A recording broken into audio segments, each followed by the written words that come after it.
I'll take your $100 and I'll see you another $100. Chicken feed, boy. Chicken feed. Hey, get in here. Dallas is about to start. Welcome to the WWII Barbecue, where we forget to come up with clever things to say. My name is Mary. And I'm Sarah. And I'm Josh, and we've been drinking a little bit already. A little pregame action. Woo! It's Tuesday, y'all. And I'm Melanie. And Melanie's back risen. tonight. I have risen. She is risen. Melanie, why don't you tell us what you're drinking? Because you always have something interesting that you're... Me first? Okay. Yes. This one is from Divine Barrel Brewing out of Charlotte, one of my favorites. And this one's called We're Out of Peanut Butter, Frank. Nice. They have the craziest American names. Porter with peanut butter. Yummy. Mm-hmm. Me too. I do like good peanut butter beer. Oh, God. How about you guys? I am drinking, I am going to try to, since I've just recently moved back to Michigan, I am now going to retry all of the Michigan available pumpkin ales because it's that time of year and I loves me a pumpkin ale. It's so autumn. Tonight I am drinking Arcadia Brewing Company's Jawjacker. These names just crack me up. Painful. It's brewed with cinnamon, allspice, and nutmeg. Ooh, yes. It's delicious. That sounds delicious. Have you guys ever had Pumpkinhead by Shipyard? Yes, I have. No. It's good. Believe it or not, this is so sad. I'm drinking water again. Last week I was drinking water because my stomach was upset. Tonight I'm just. I've got to get up so early. water or Russian water, which we call vodka? No, it's real water with ice cubes That's in fine. Sarah's being healthy. Hydrate, baby. Do we have any housekeeping? No, we're all set. Are we going to Chicago? Yeah, we're going to Chicago. I think so. Hell yeah. Mel, wish you were coming. So if you didn't hear before, the Days of the Dead convention is in Chicago from November 19th to 21st at the Crowne Plaza O'Hare Airport Hotel. And yeah, we're going to be there. We're going to be there with Priscilla Presley. Priscilla is there, so we are there. I think Kathleen Turner is also there, from what I've heard. Ooh, I love Kathleen Turner. Cool. Are they still adding to the list or no? If like who's on there, if who's there, usually are they still like adding people? it'll fluctuate as it's getting closer. So well, some drop, some will add. Like Danny Glover has canceled. Who? Danny Glover from Lethal Weapon. Heather Langenkamp from A Nightmare on Elm Street is going to be there though, and I'm totally jazzed about that too. I know. Me too. And so we're going to who's the try other to one that I know? have like a get together. So if any of our listeners are in or around Chicago, or if you want to come in and go to the convention, like we're going to try to just message us, and we're going to try to have like a Ewing barbecue in a bar. We'll all be wearing At our some point. shirts there, so to we'll wear our publicize. shirts, and we will at least one of the days. Probably not every day, but at least one of the days. If we can get our merchandise straightened out, then you all can Yes. get merchandise. And Speaking of that, we moved to a different vendor, of which we were up for one day before they decided to take our stuff down. But I was able to order things. I was able to order stickers and a coffee cup, and they're amazing. Like the quality is amazing. So I don't know. I had to figure it out. Oh, I got a question. No explanation needed, but like, dead or alive, who would be the one cast member from Dallas that you would want to meet? Like, sit down and have like a cup of coffee with and talk to. Priscilla Presley. Like a friend. Linda Gray. Mine's Linda Gray. since I've already been with a lot of these people, I would have to, dead or alive, you. I would go with either... One that you haven't met. Right. One we haven't met? I have to decide between Barbara Bel Geddes, Howard Keel, or Jim Davis. Jim Davis. Okay, I just wanted to know. I do. Actually, I have another thing before we get started. We have a Patreon, you guys. That's right. So it is live. We have right now 3 tiers. We have a $5 level, we have a $10 level, and we have a $25 level. Which of course you do not need to give us anything, but if you do feel like you are able to and you want to, we super appreciate it, and we'd like to give you something back. Speaking of that, we already have one person on the $5 level at the Patreon, and I would like to thank Kristen C for being a backer. Thank you, Kristen. And then we also still have the Bourbon Fund, but we only have the Bourbon Fund until the end of October because PayPal is taking away the ability to have a money pool. So the Bourbon Fund will be ending. I'll try to find something else. I may just be like my Venmo that I'll put up if you don't want to do like a monthly thing, but just feel like every once in a while you want to throw something in the bucket. But the Bourbon Fund is in our show notes and on our Facebook, so that's still available. And I'd like to thank this month's person who's donated, who is Robert L. Thank you, Robert. Yay, Robert! All right. Tonight we are talking about Season 4, Episode 7, The Fourth Son. Sure is funny, isn't it? The whole ship just disappearing like that. Act of God, Swella. I'm warning you, JR. Keep out of my way. We'll collide if you're in mine, I'll guarantee you. Looks like I got here just in time to break up a brawl, huh? Tell me, after all these years, you bring out this story. I figured maybe my luck had changed. Well, don't you count on it. You don't remember me, do you, boy? I can't say that I do. I'm Amos Krebbs, son. Your long-lost daddy. It was written by Howard Lakin, directed by Irving J. Moore, and aired December 12th, 1980. 4 days after John Lennon had been assassinated. Just for real world That's stuff. right. Let's see some casting notes. Not a lot. John Crawford, who played Mort Wilkinson in this episode, played a sheriff on the Waltons.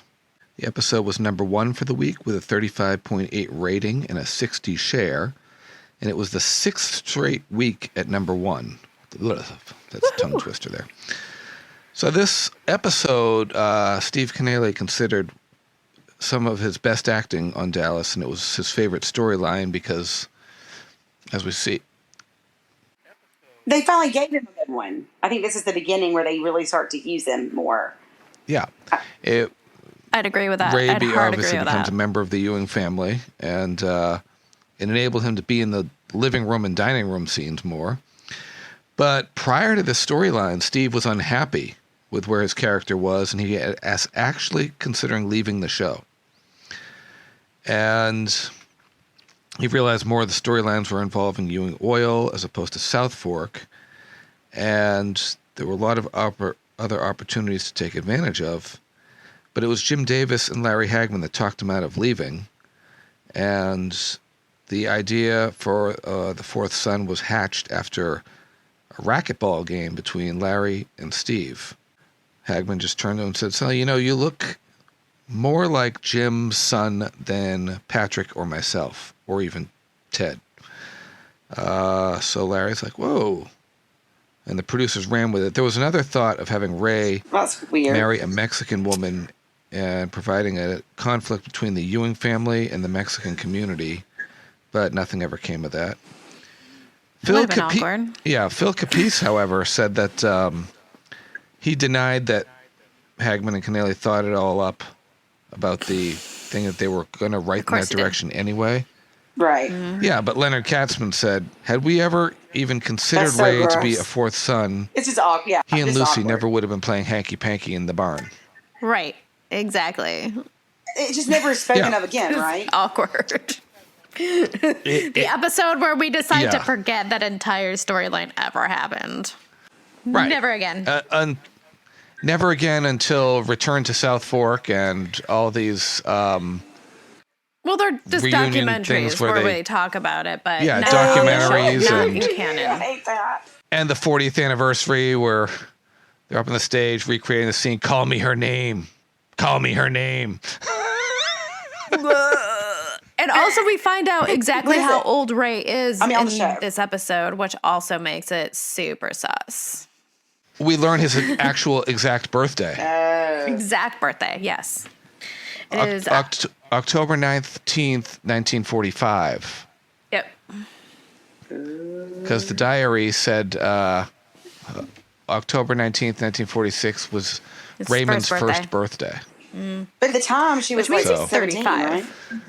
And Lucy's like 19. Yes. Maybe 20.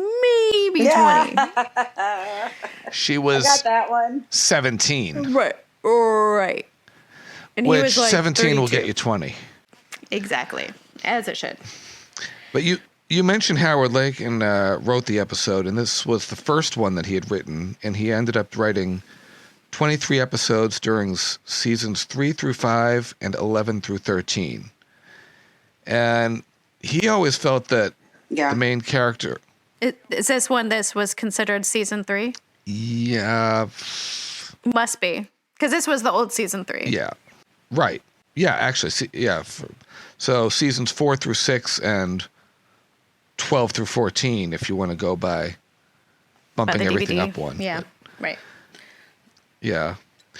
But he thought that the main character of Dallas was not JR, but it was actually Leonard Katzman. Because every character in that show, every single one of them was a facet of Leonard Katzman's personality and his even Sue Ellen, the father, brother, son triangle, and everything was very important to him.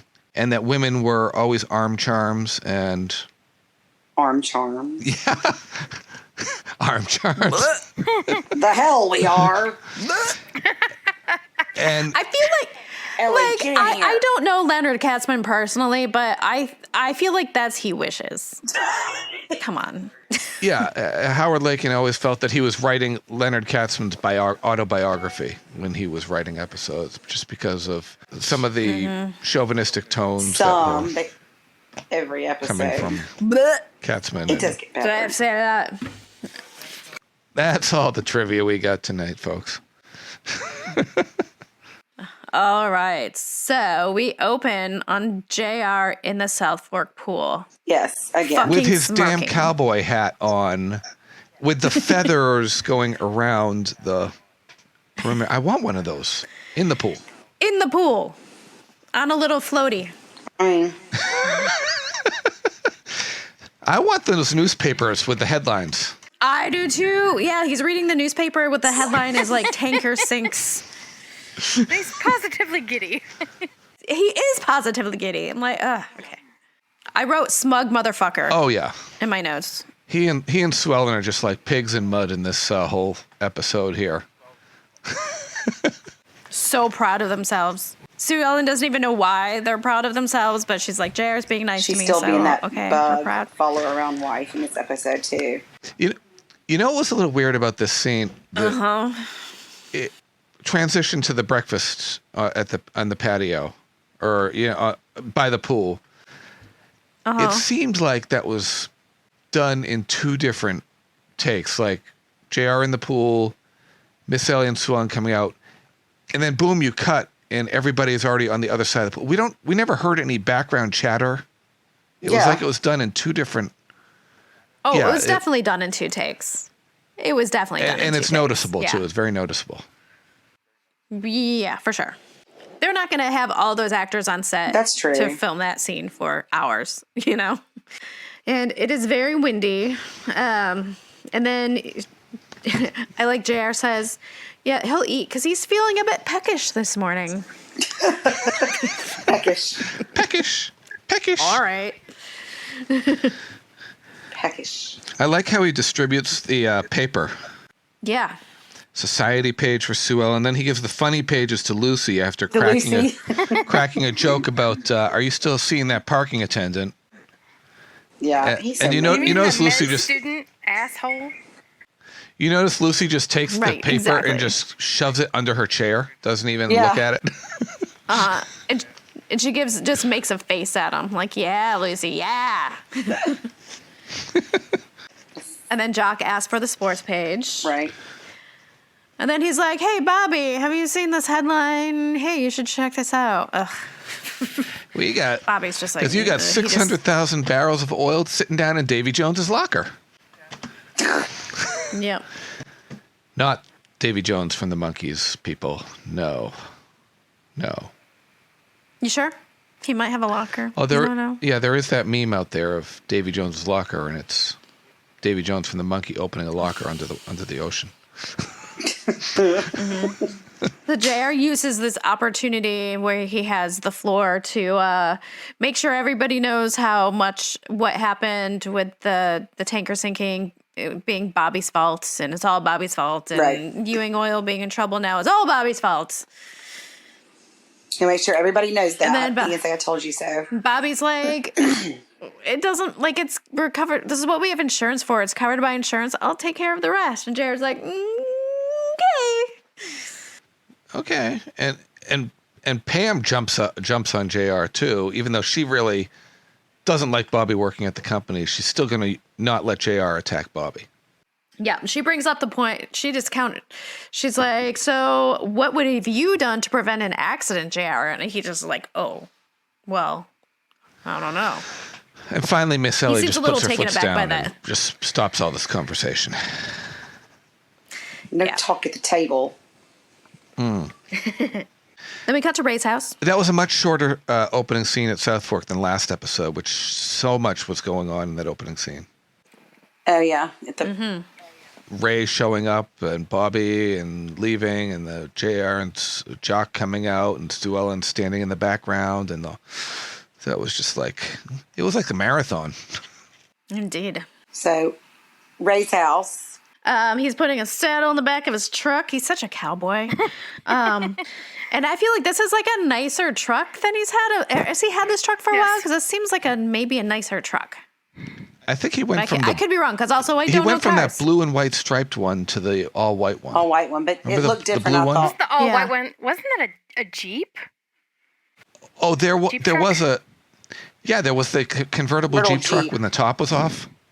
Or was that a Bronco? This was not that, though, right? This isn't a Yeah. Jeep in this scene. Because what he had in the I didn't miniseries, know that Jeep made trucks, but apparently they did.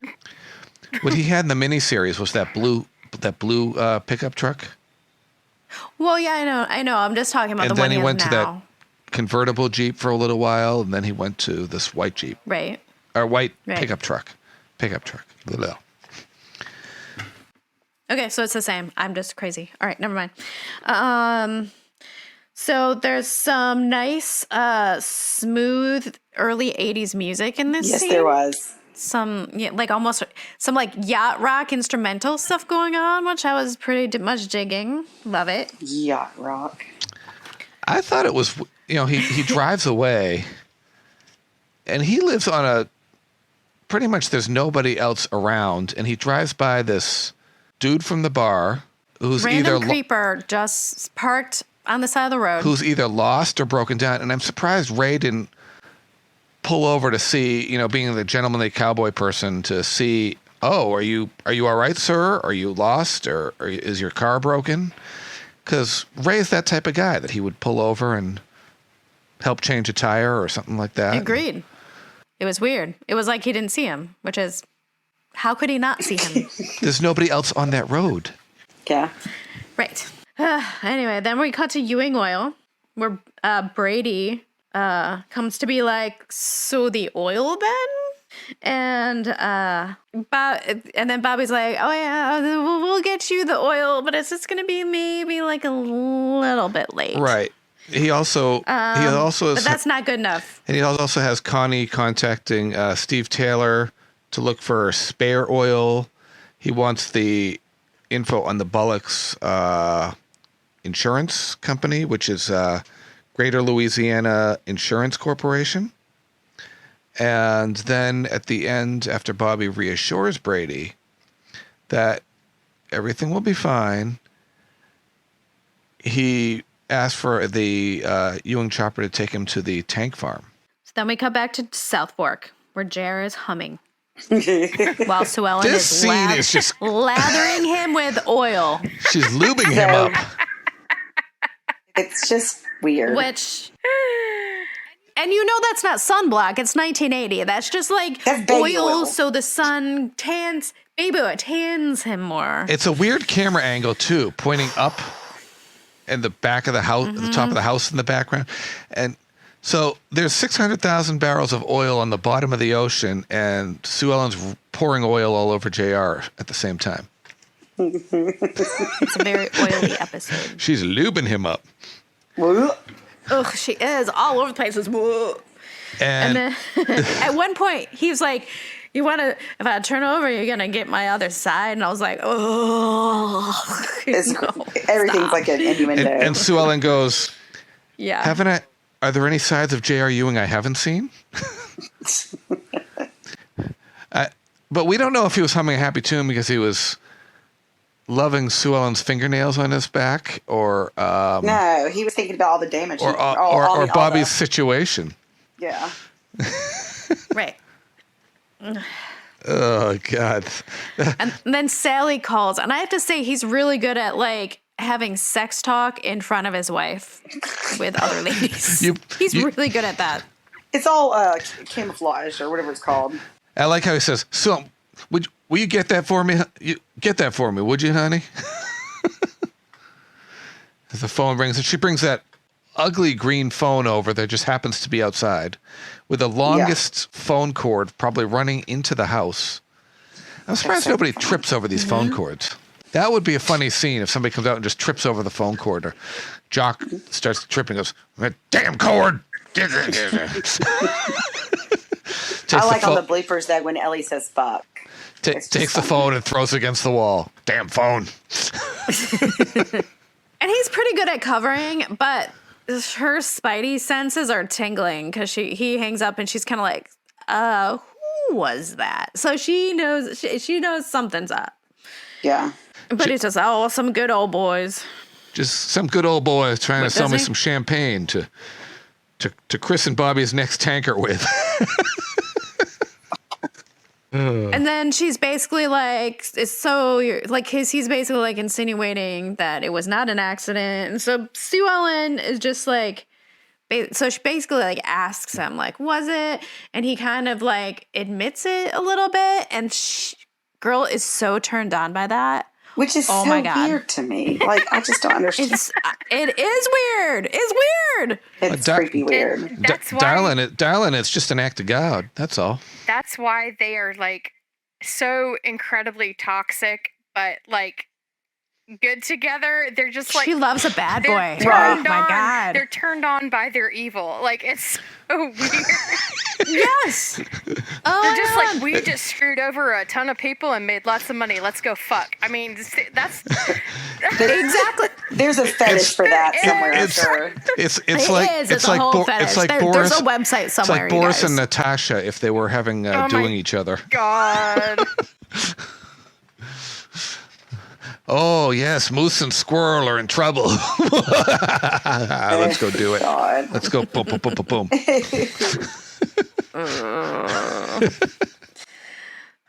So then we cut inside to the living room where Jock and Ellie are talking because Jock's been quiet and Ellie's a little worried about that.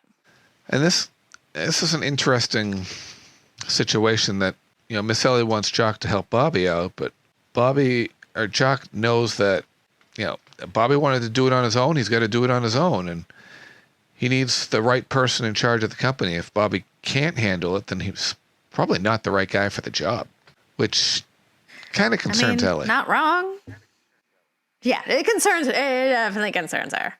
Yeah. Because I'm sure all she can think about is if this doesn't work, Bobby and Pam are going to bolt. If this doesn't work, there's going to be a Bobby-shaped hole in the door. Yeah. Then they'll be off to California to go surfing with Gary. Yeah, and that's like our worst fear. Right. So then we cut to Bobby helicoptering in, which is super fancy. You notice his hair doesn't move with all that helicopter wind? It's because of the Aquanet. It's his helmet hair. I was going to say Aquanet. It's 1980 My Aquanet. dad loved hairspray. And they sprayed it like 4 times because it was going to be a helicopter scene. 4 times before each take. Probably. Yeah. It wasn't moving. Yeah, it was like a helmet. So Bobby wants to ship the Wilkinson crude to the Ewing refinery. And, Which is only 450,000 the guy- barrels. Yeah, only. And but the guy who works there is just like, yeah, we can't do that because like Wilkinson, this is his crude and like he needs it, and he's like a small situation that'll really hurt him if he doesn't get this. And Bobby's like, all right. And he's basically like, your daddy made a handshake back in 1930s, so that means we can't. We can't. Sacred. It's sacred. That is sacred. So Bobby's like, Jock Ewing was big for his handshake deals. right. Yeah, which I get. But anyway, Bobby decides they have to do it. The guy starts arguing with him, and then Bobby pulls rank, which was surprising. That's a move for Bobby. But Bobby does go in the office and call Stephen Taylor to see if he has found any spare oil floating around that he could purchase. And there isn't. Mm-hmm. So, no oil. So that does force Bobby that forces Bobby to pull rank. Yep. Which really doesn't sit well with Bobby because he has a conscience. Yeah, he feels weird about it, but he still does it. Yeah. Business is business. Business, as Jock says. Business is business. That's BIDNESS, people. Business. Mm-hmm. So we cut back to the creeper waiting for Ray at Ray's house. Yeah. And then he introduces himself. It's kind of creepy. Guy just parks in his driveway and is sitting by the sliding door. What is it Would about you this pull house? into your truck?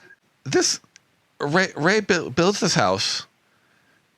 Is there a front door? Because everything is enter and exit through that sliding door. Yes. Wait a minute. That's a good Well, we've question. been there. They're always going in and out that sliding door, which he's working on the screen for later in the episode. I was gonna say yes, there is, but then what I was thinking. Yeah, they came in the friggin' sliding glass door.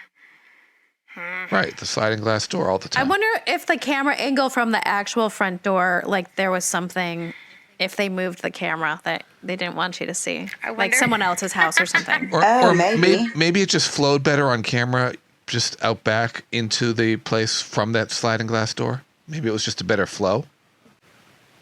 I don't know. Some people just use the same door, though, all the time. Well, after the first few seasons, Never thought about that before. they stopped using the front door at South Fork, and everything was in and out the back. It's true. Yeah. People just don't like. Until the new series, until the new show when Lucy and Valine showed up at the front door. Yeah. Yeah. So anyway, Creeper introduces himself. His name is Amos Krebbs. Creeper. He truly is. Dun dun dun. Amos Krebbs. really is. So he has the same last name as Ray. He does. And I have to say, Amos Krebbs dresses like what's his name from the Dukes of Hazzard? Boss Hog. Well, I was going to say dresses like he dresses like Boss Hog. Saloon man. Little With that weird, is that a bolo? whatever it's called, the It's top. not even, I don't think that's a bolo is just with like it has a little pendant that you slide up. That I don't know what that kind of tie is called. It looks like I figure it. They wear them in the Grand Ole Opry sometimes. Yeah, it's a very like old school It's Southern like a Western kind of saloon-y, thing. country. Yeah. If anybody knows what those ties are called, please let us know. Is that something you would see like on the plantations, maybe with some of the gentlemen? Colonel Sanders wears one. Yes, also Colonel Sanders. That's So, everybody. yeah. Everybody who played Colonel Sanders wore one, including Reba McEntire or Barbara Mandrell. Oh yeah, it was Reba McEntire. Yeah, I love Reba McEntire. So then, to prove that he is Ray's daddy, he shows him baby pictures. But Ray is not too stoked to see him because he reminds him, like, basically, like, you abandoned me when I was 3 years old. Why would I want to see you now? And then he's like, why are you here? And he doesn't beat around the bush. He's like, well, I had my reasons. Obviously, you have money. Yeah. Obviously, you have money. I had my reasons for leaving. At least he's honest. That's true. He is honest. He didn't really care for Ray and his mother too much, you know. It was just like it was a bad situation. He'd probably be like, you cried, you pooped your pants. I wasn't going to be around for that. But, you know, You're really loud. but what got me is he said to Ray, Yeah.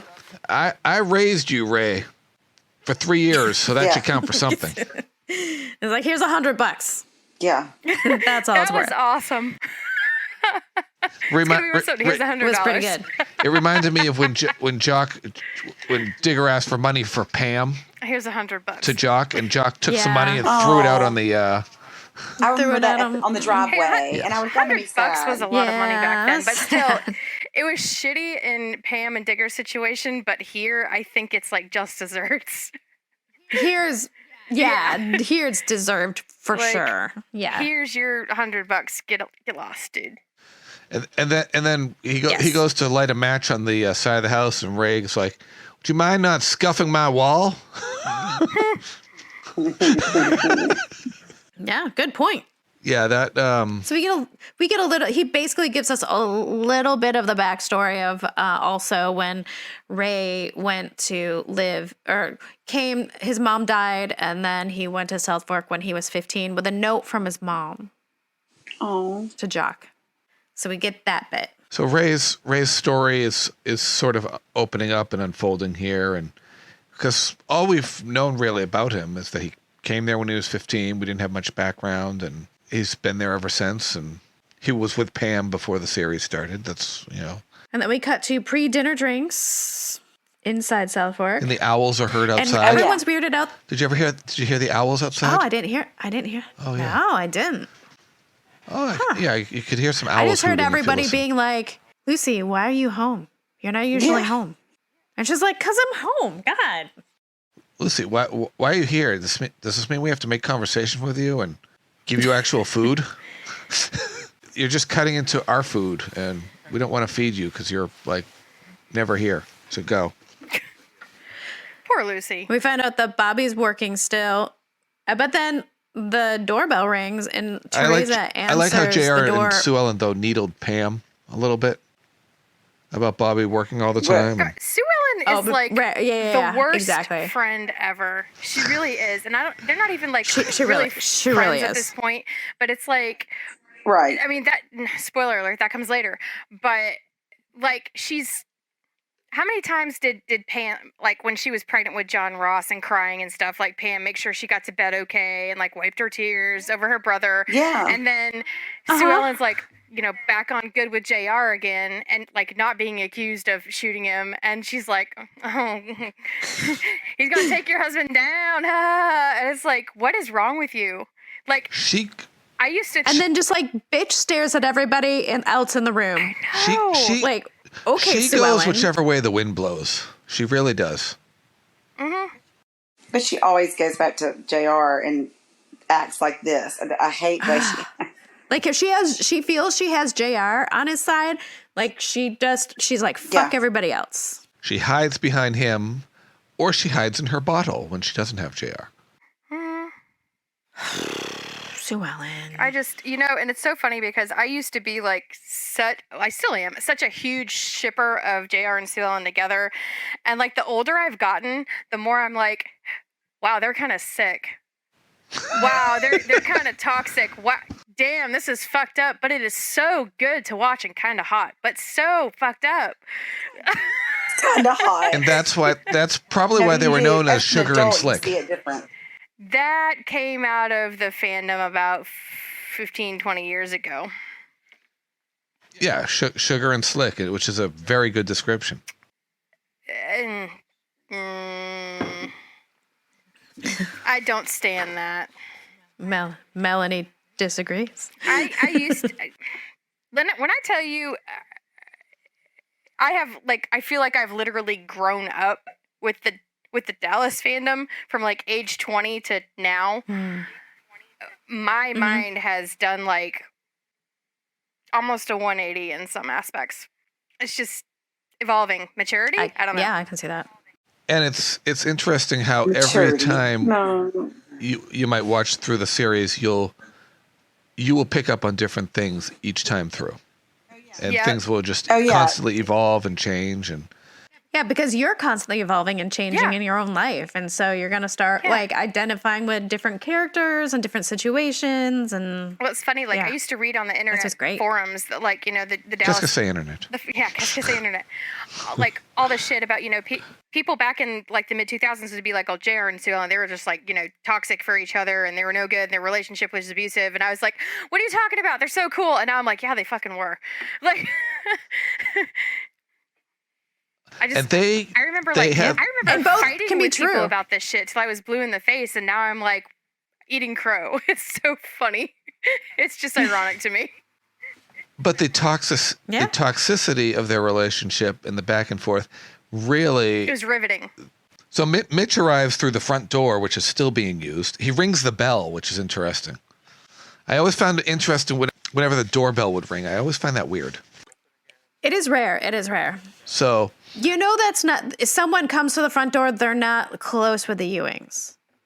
Right. Right. You know? Which makes sense with Mitch coming to the door. Did you notice that Teresa's apron is actually dirty when she answers the door? Which I thought was really interesting, because usually like they're pristine, but she has like a big like either like water or oil spot on her apron, like she was actually working, like she was making dinner. Oh. Which I thought was pretty cool, She was actually working. She was actually working, yeah. She wasn't just a prop. She was actually working. Right, exactly. She might have been cleaning up the oil that spilled when Sue Ellen was oiling JR out by the pool. Maybe. Oh God, maybe. Maybe that's what it was. I did not think of that. Oh I my just God. thought of that. Okay, that's probably what happened. I wonder if Sue Ellen used the same oil that they used to use to oil up like Jock's, chest or Bobby's chest or. Probably. There's like a big family bottle in the hall closet. Bulk copper tone. They went to Costco. Oof. It's called Went to Costco. It's called chest oil. Chest oil. What's it? What don't they used to use straight up? Baby oil. Baby oil, yeah. Baby oil. Honestly, you know what that looked like was a bottle of iodine. Did it not? What did? What Sue Ellen was pouring on JR. Oh, they did use iodine. God, My mom used iodine baby oil. And when JR rolled over, why? You could just hear the bottle squirting and all this you could just hear all of it coming out of the bottle, like she was over squirting. Why would you use iodine?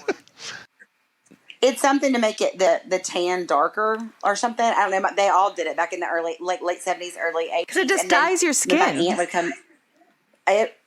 Probably it's like the form of a self tanner, probably, but then you get the oil for the sunburn. Totally. All right.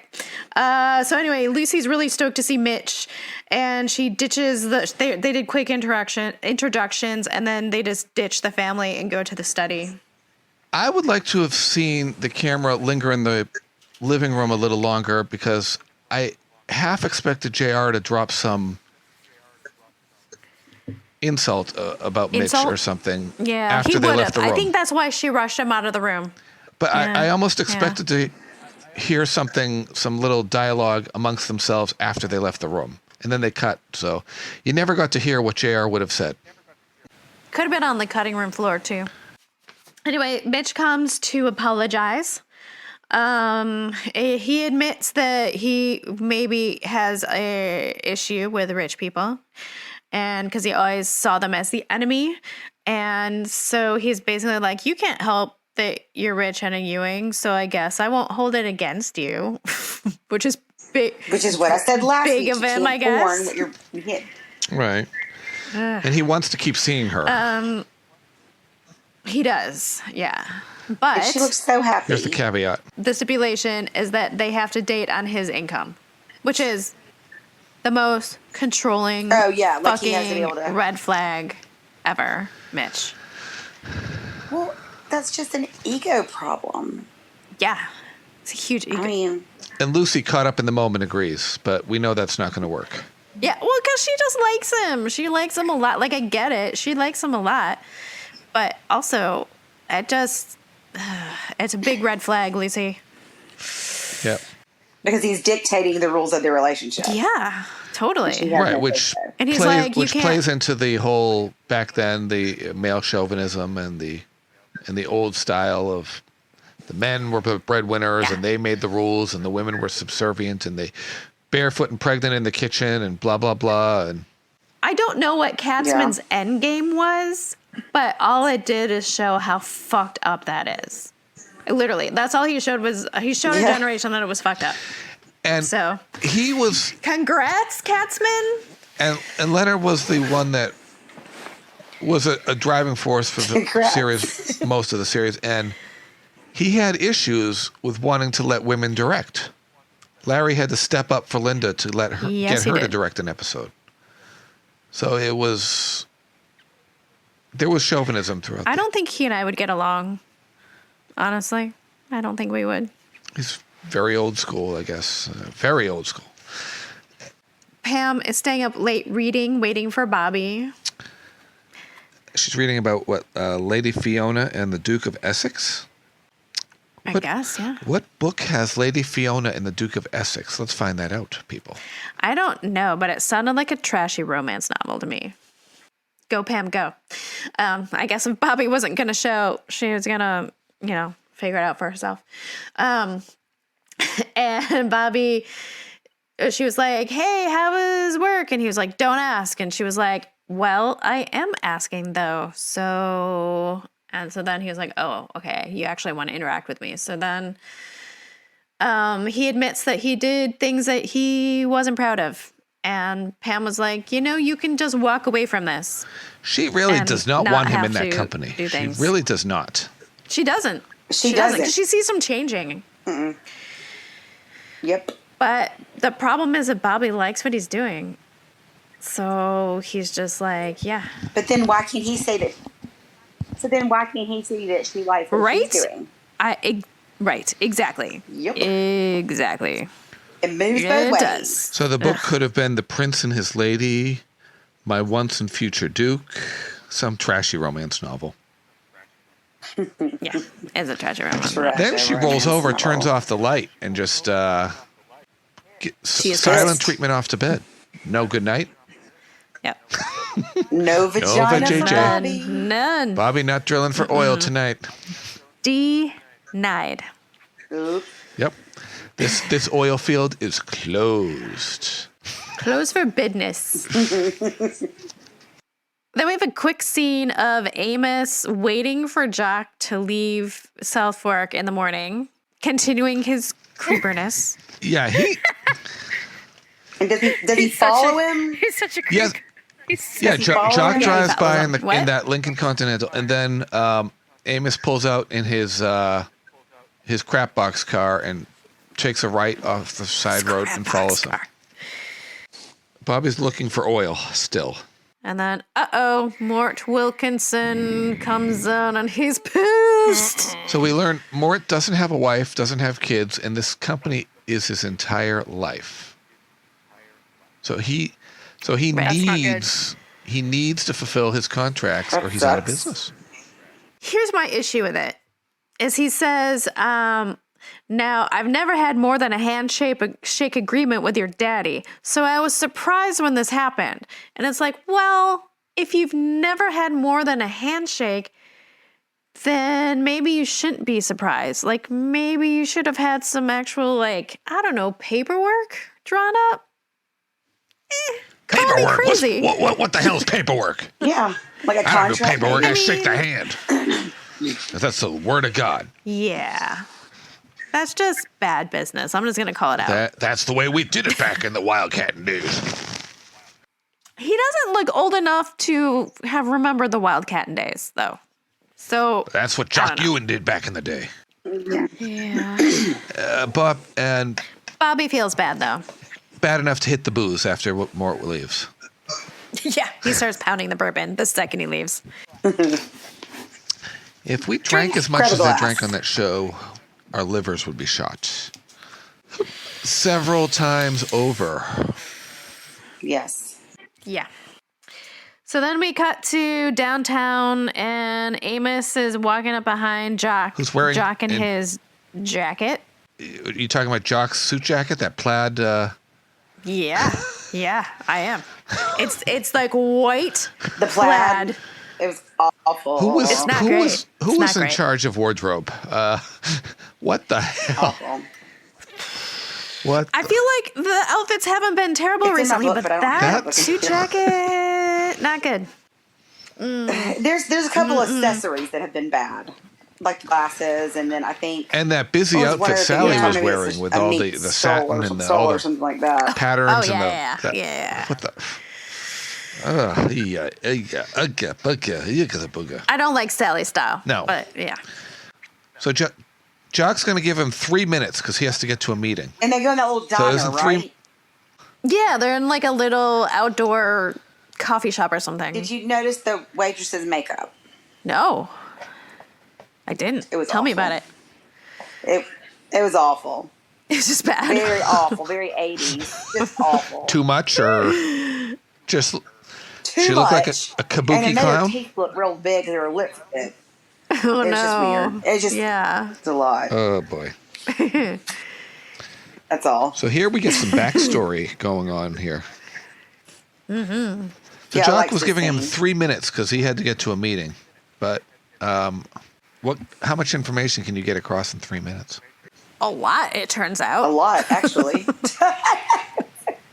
Turns out. More than you want to know. Yes. The Diary, 1946. October 19th. Yeah, Raymond's first birthday. he's basically like, hey, do you remember that nurse you were having a little thing with during the war? And he was like, yeah, of course I totally remember her. She was hot. And he's like, yeah, well, the thing is that, like, she was pregnant when I married her. So, yeah. So Jock, you were Jock's you were like, cleaning your gun in her garage. Ew. Yeah, he was. I got that one too. Jock was a colonel in the we learned he was a colonel. Yeah, right. Oh, yeah. And so basically, at first, he tries to blackmail Jock. And he's like, so it'd be a shame if your wife found out. And he's like, I told her the second I got back, which is, I was surprised about that he really did tell Ellie, which I good for know. you. Good for you, Jock, because he didn't have to. Then she's like, she forgave me. We overcame this, 35 years ago. It's so whatever. Ancient I'm not history. giving you money. Yeah. And then he's like, but I also have this. And he brings out Margaret, Ray's mom's diary from 1946, which would have been the year after. And there's some blue Right. smudge stains on the diary you can see if you look closely on that. Yeah. Yeah. Almost as if someone was maybe crying around it. Well, I was about to say, did you notice in this scene, Jock looks like he's tearing up? Oh, yeah. I think he is. In the Because it's scene? obvious like he really cared about Margaret, even though they had to end their relationship. But he did care about her. And so he's really like touched. Like he said, it was the war. It was the war. Might have been his last lay. Emotions were running high. They didn't know if they were did- going home. Exactly. Yeah. Right. I like how right when they cut to commercial after Amos tells Jock that he's the daddy, Jock he turns to the side. He looks kind of confused. It's like, what? Yes, Yeah. Jock. When you You're like, how'd that have sex happen? with someone, you can get them pregnant. Did I have sex with her? Wait a second. I thought Yes, about Jock, the soldier. you did. That But didn't I happen. pulled out. That can't be mine. I jumped up and down afterwards. It should have been fine. I mean, we really have to explain how biology works to so many people. God, Just that confused look on Jock's face at first when he totally happen. That's right. So anyway, he reads the diary. He's like, well, does she mention me? And he's like, oh, yeah, she talks about you a lot. And so he reads an entry, which is Ray's first birthday. And you can just see the look on Jock's face where he's just like, oh, shit. Yeah, it's all true.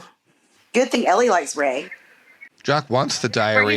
he's doing the Yeah. dates in his Oh, head. yeah, he's doing the penis math So real it's like the fast. spring of 1945. Real fast. You're like, damn, bitch, you Where know was real I fast. in winter, spring 1945? Oh. Oh. Oh. Yeah. So anyway, Amos sells the diary to him for $10,000. No. This is weird. He offers to sell it to him because he wants a couple of acres away from Texas. That was the initial thing that he wanted. Okay. But Jock has to think about it. He does. But we and then later, he ends up with $10,000. And I'm going, when did we switch from the acres to the 10,000? My guess is that's what just Jock came back and he was like, I'll give you 10 grand. And he's like, sold. And walked away. All right. And then we cut to Ewing Oil. And Bobby looks like a scared puppy in this office the entire scene. He does. He really does. Here is where we learn some very interesting facts about the insurance that was taken out on the tanker. Very interesting. The tanker was insured for twice its value, which we later confirmed in a conversation Cliff and Donna were having at the restaurant. Twice the value, but there was no insurance on the oil that's at the bottom of the ocean. It was the tanker that was insured. And since there's suspicious circumstances, nobody's getting any money. Oh. Right. Until a diver goes down to investigate. I wrote, Bobby, you fucked. I just put, I love Donna. I just skipped that whole thing. I said, I love Donna. That's it. Bobby's in trouble. Is off to see Eugene Bobby Bullock. Newport never had a real job in his life. What? It's from Parks and Recreation. I'm sorry. Oh. When you said Bobby, I went, oh my God. Bobby Newport. Bobby's off to see Mr. Eugene. Yep. And Bobby demands to see all of the books that, and wait, we have that scene in between with Cliff and Donna. Right. I thought you were just skipping to the next one. So. Oh, talking about the fraud investigation, because everything in Cliff's life comes back to Ewing Oil. And Cliff says, well, I really don't care who wins as long as a Ewing loses. He's always going to be like that. He is getting a Woody just thinking about the fight between Bobby and JR. And when he says that he doesn't, as long as a Ewing loses, that kind of puts a odd look on Donna's face, like she's starting right. She's like, this guy. All right. Donna's a smart girl, so she's noticing red flags. Right. Yeah, Donna, you don't want to let Cliff drill for oil. Ooh. She really doesn't. I wonder if they did. She'd make him cry. She would. She would. So let's go to Mr. Eugene's office. Mm-hmm. Or Bobby barges in. He demands to see the books. Mr. Eugene is very calm. You notice that? He is. He is very calm. Because he knows his wife, and he knows that he doesn't seem upset that Bobby's upset. He's just kind of like... His wife is a very vigorous woman. Vigorous, yes. It's a good word. Good word. And he's just like, okay, so like I think he's like something is happening that shouldn't be. So he's like, you know what? Let's go check out her secret like stash of files, which she doesn't know I have a key to. So oh my God. Because I never completely trusted her. Smart guy. So because he totally knows his wife. He has her number. He doesn't care that she fucks around. He's fine with it. He doesn't care. Yeah, he knows. He may be old, but he's not stupid. Right. He's not stupid, and it's helped him out in a lot of situations. So I think he's like, whatever. But he's like, all right, let's go check out to see what she did. And it finds out that, there's a lot of fraud happening. We'll get Jock drives to Ray's house, and that drive down that road kicked up a lot of road dust. Mm-hmm. That is a dusty old road there. And it makes me wonder, did he ever go to his meeting? Who? Jock? Jock. He was. Jock. He, No, remember he there's was, no way. He probably really After didn't that, like after him. finding out he has a fourth son, hell no. and you have generic country instrumental music on the radio, which is not playing too loudly. And you have the shirtless Ray probably using some of that same oil on him, splitting wood for firewood. He always splits wood on a lot of seasons. Yes. He does. How does he not hear Jock's car coming up that gravel road when there's no other cars on that road? He's lost in thought chopping wood. I don't know. He's in his he's Paul Bunyan. Maybe Ray just gets lost in. I don't know. Who knows? Yeah. And there's apparently a brush fire in the background that they comment on. That they're clearing land or something like that. Because Jock. So then Jock sits down and he's like, "So I have to tell you a story."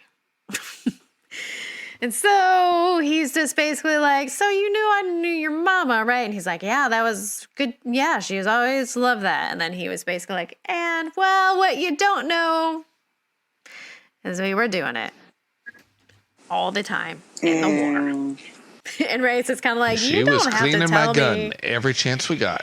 You don't have to tell me this." And Jock's like, "Nope, I would like to tell you this." And so they tell them basically like, we loved each other, but we knew we couldn't be together. And then we left. And what I didn't know was that You were in the oven. you're in the oven. And So he's like, And Jock "I'm your ended up daddy." going to Paris, going to France before he came back Yeah, I home. probably got transferred. Yeah. Okay. But I have to say, this scene is fucking amazing. I love, I holy love shit. it, and I cried in this scene. It was great. I did not cry, but I'm also not emotional today. Go watch this one. But Yeah, I will felt say, that. though, I did love the scene, and kudos to Jock for going straight to Ray and telling him the truth. Because he could have kept Yeah. the secret. He could have. Yeah, he could have. And he tells him, like, he didn't even think, he didn't even think about it longer than maybe an hour at the most. And he told him, and Yeah. Ray's reaction, like, Steve Knaggley, I didn't know you had it in you. Like, that I know. holy his acting in this scene is amazing. Just the tears in his eyes. Got to And me. I It really do got like to that me. scene. It was great. And then the noble route that he took, he doesn't want to disrupt things for the rest of the family, so he really just wants to leave things as they are. I think he also knows there's going to be a lot of trouble with JR.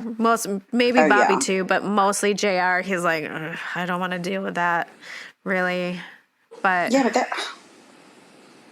Why is everybody afraid of JR? because he's a dick.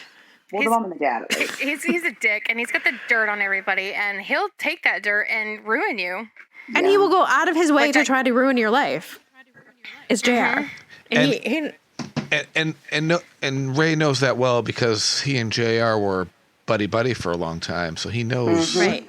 He was on his He- good he side, knows so he JR. saw what he did to people he didn't like, and he wouldn't want to be on that Yeah. side. Right, and he obviously knows what happened with Garnet McGee. Oh, yeah, Yeah. that too. And how JR drove him and Donna apart, with his little spiel about the differences and not, So he knows Yeah. what JR is capable of. And then when Ray basically is like, let's just keep this on the down low, Jock is really, I think, taken aback by that and kind of touched, I think, because he was like, do you know what you're walking away from if you leave this a secret? Like, you're walking away from, like, money, like a lot of money. Yeah.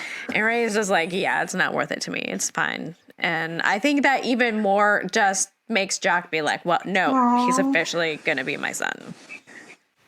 Aww. But ultimately, Ray does leave it up to Jock, even though he Yeah. tells him how he feels. And so it's kind of, which puts Jock in this What do I do? What do I do? Right. What do I do? I could keep quiet about this and it'll all be fine, or I could tell the truth.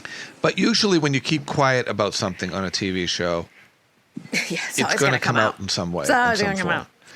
out. Otherwise, they're not going to bring it up at all and make it into something. Right. Very true. Very true. So he pontificates for a while.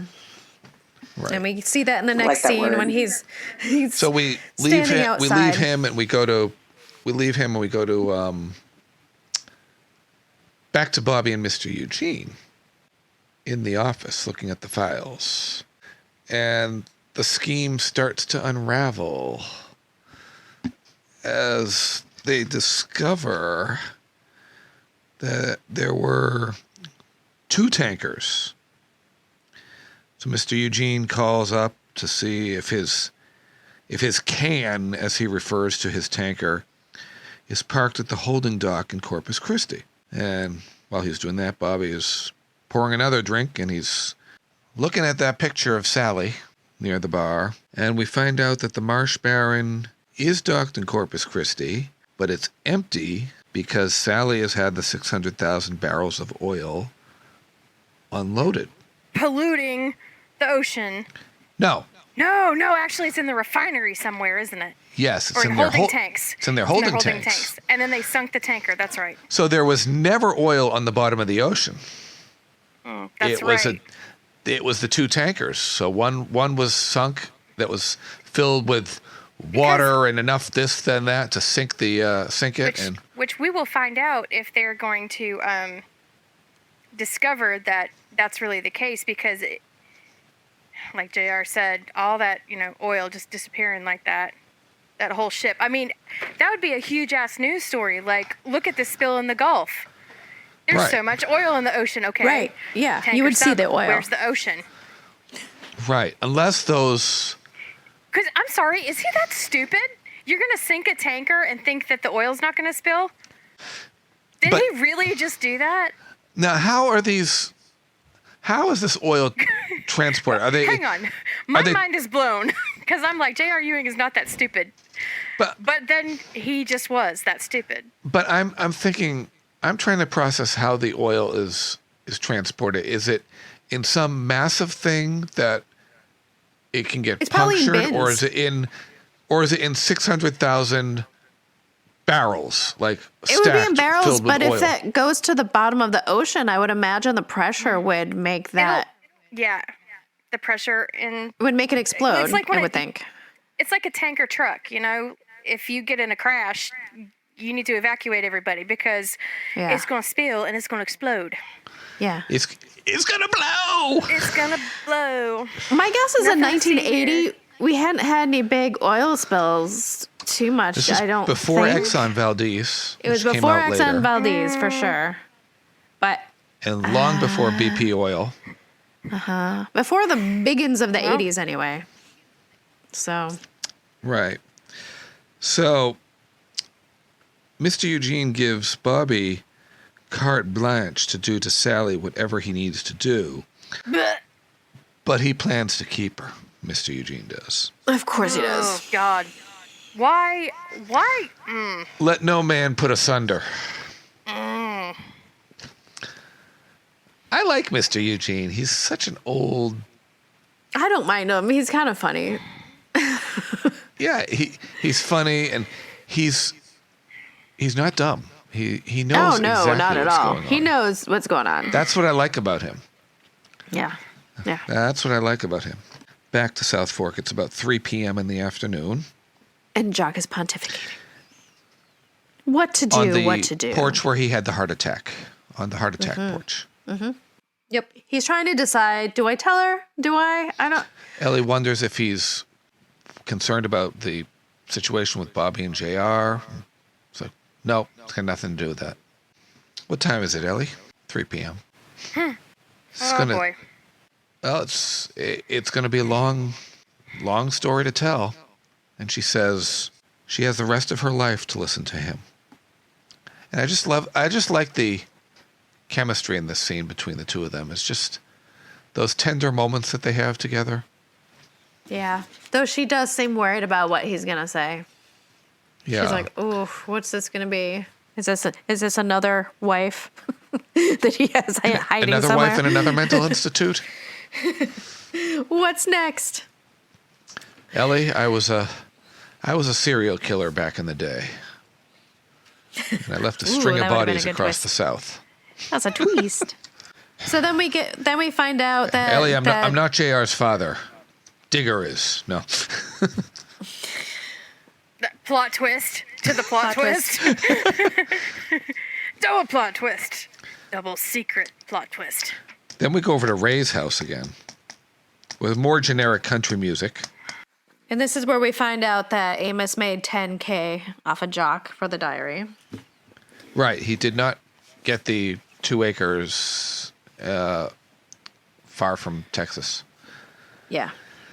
I bet you that 10,000 is going to be gone pretty quick. I think he Immediately. might be He's going to go gambling or something. or boozing. Yeah, for sure. Yeah. But he's cleaned up his clothing, though.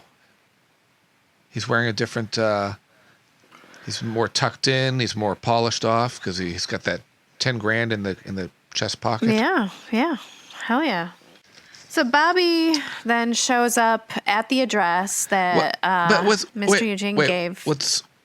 What's interesting though, before Amos leaves, is that he says that talks about how Jock wants to deny publicly that he's Ray's father.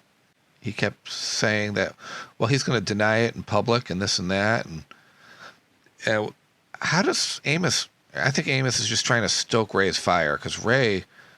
He is. Ray wants to throw his ass off there, and he wants to, rip his head off. Amos says it's not his fault that he's a bastard, and Amos says, but I am too. Yeah, you are a bastard, Amos, in many ways other than paternity. And if you notice, though, when he gets in the car to leave, this is pre-land development down there because you can see South Fork in the background behind them. So they haven't built out all of the housing that's back there now in the 2020s. It's all empty land. So Bobby shows up at the address where Mr. Eugene gave to him, which she answers, and she can't figure out how he knew where to find her. And he's like, well, Eugene gave me your address. And she's like, he's not supposed to know about this place either. And then Bobby kind of slut shames her, which is like, oh, yeah. All right, Bobby. Going for the jugular, I guess. All right. And then proceeds a lot of bluffing back and forth, basically, between the two of them. Mm-hmm. She makes a quote-unquote proposition. She does. And Bobby is not into it at all. Yeah. He's like, back up, says, sister. Nope. We're not doing this. This is what's going to happen. You are going to sign the unconsigned oil back over to me. You're not accepting any insurance money, and you're going to keep the Ewing name out of this. This is not negotiable. Right. Boom, mic drop, Bobby out. He's like, deuces. And Joanna Cassidy liked working her scenes with Patrick Duffy. She really enjoyed... Yeah, I'm sure. Right on top of that, Rose. You knew I had to do it one time. Yeah. And so then Bobby goes home to South Fork where JR is making himself a drink, and he's getting just ready to gloat more for when Bobby comes home. He's like, oh, yeah, this is going to be great. But then Bobby bursts his bubble. He says, I know everything. I figured it all out. I got it all. And then JR just immediately tries to cover, like, I have no idea what you're talking about. No idea. And he goes, what? What are you talking about? What you talking about? What you talking about, Willis? I have no idea. What you talking about, Bobby? And they're about to come to blows. He tells JR to stay out of his way. And as they're about to come to blows, in walks Ray with a newfound confidence to his walk. Well, looks like I got here just in time. Oh my God, I really think Joanna Cassidy was on like every single show that ever came out. I think And so. she was Yeah, in yeah, Roger she Rabbit. definitely. Yeah, she was. Dolores. She played Booth's mother on Bones, too. Yes, and you were on last week. I figured out she's the boss on Don't Tell Mom the Babysitter. The Babysitter's Yes. Dead. And that's why I was saying I'm right on top of that, Rose. And she was was it 6 Feet Under? And she was on Yes, Buffalo I love Bill with Six- Dabney Coleman. Desperate 6 Feet Under is so Housewives, good. Criminal Minds, Austin Legal. Oh, that's right. Yeah, 6 Feet Under. I think she and William Shatner had something going on, I think, at one been point. on everything.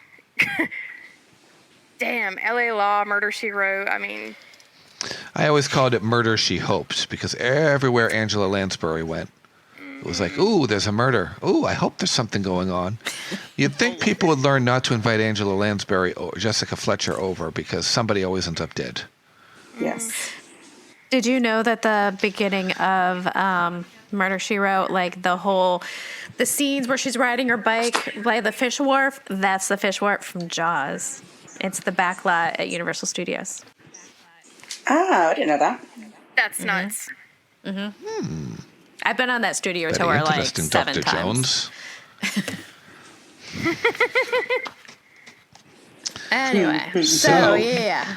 So JR's playing So the dumb. whole family comes in. Jock gathers the family.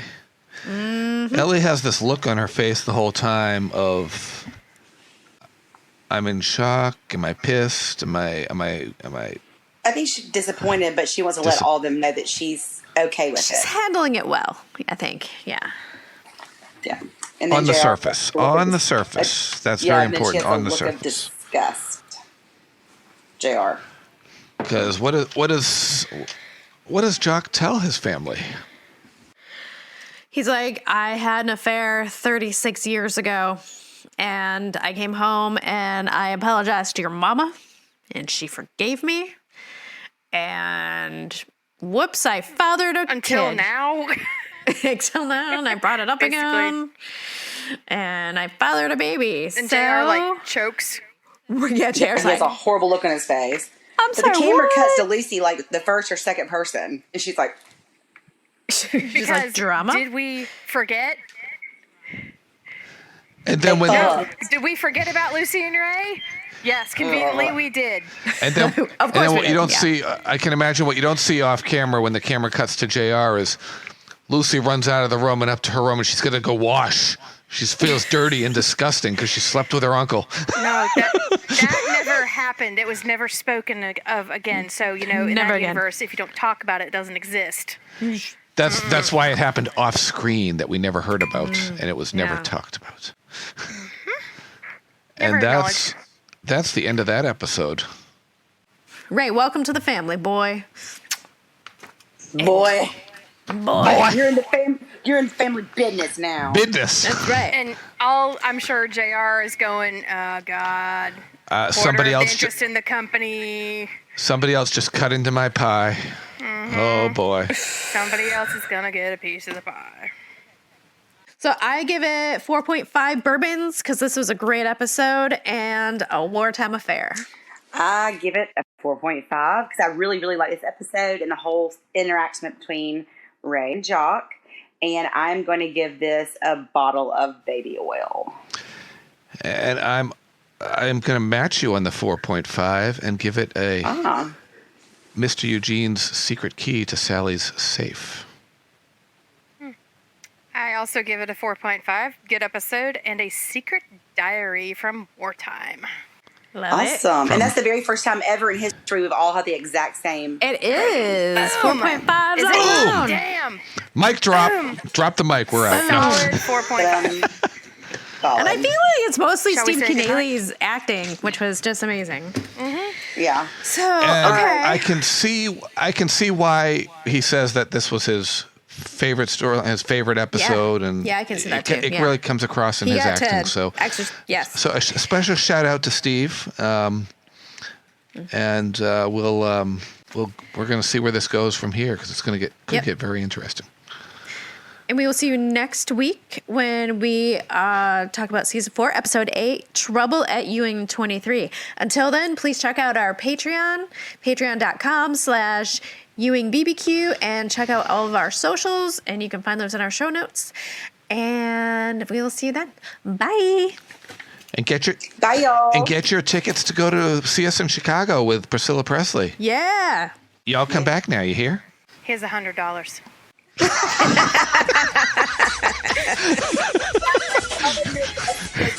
Nice. That's chicken feed, boy. Oh my God, that's awesome. That's awesome.